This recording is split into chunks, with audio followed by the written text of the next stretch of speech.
Hello and welcome to Doom Does DVD, and this is Disney Classics number 33, Pocahontas. So we've just had a few weeks of films with which I was pretty familiar, but now we come to Pocahontas, and there's basically nothing in there. I'm pretty sure I have seen this before, but obviously not very often. Possibly, in fact, only the once. And if that's true, whenever it was, it's been so long ago that I just don't really remember anything about it at all. Story, music, characters, nothing. An American legend comes to life, says the poster, but I don't know anything about that legend either. So that doesn't give me a lot to go on and speculate what might happen in this film, except for the fact that I'm expecting that it's going to be heavily sanitized to be a Disney version and probably with some kind of white saviour narrative. So, given that expectation and the fact that young me decided that repeated reviewings of The Lion King and Aladdin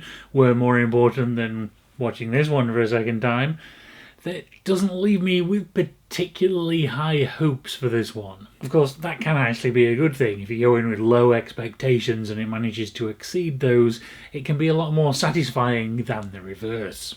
But the thing that I'm worried about is that even though the so-called Disney Renaissance period is sort of apparently 10 years from 1989, which would give it another 6 films or so, I get the feeling we've kind of already passed it, certainly past the peak. But some of those I haven't actually seen, so I could be entirely wrong, and I'm getting ahead of myself here.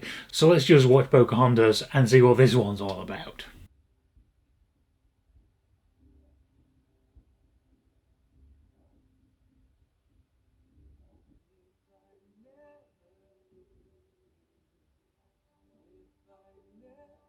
So as I was watching this, absolutely none of it ever felt familiar.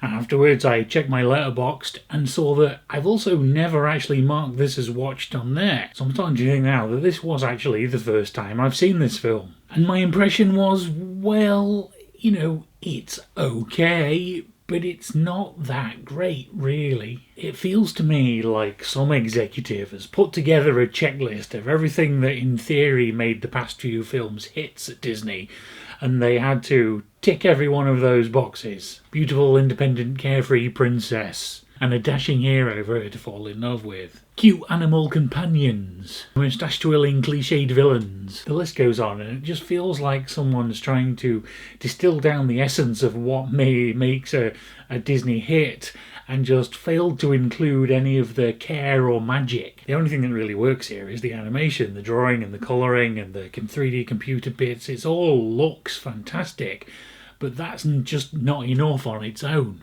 The story is just full of stereotypes and cliches. The characters are just not very interesting, beyond maybe Pocahontas herself, but she doesn't really get to explore that potential. The music is adequate, but kind of forgetful. It's just the story told through song. It's just pure exposition, without anything particularly artful or subtle. With the exception, that is, for The Colour of the Wind, which is obviously their Oscar bait song. And it seems like maybe they concentrated all their efforts in that one and just let the others kind of fall by the wayside. And so really that's all I have to say about Pocahontas. It was okay, but compared to the previous 3, it's just nowhere near that level. It looked amazing, but kind of fell apart in every other department. What are your thoughts on Pocahontas? Tell me about those in the comments down below. As always, thank you very much for watching, and I will see you again next week with The Hunchback of Notre Dame.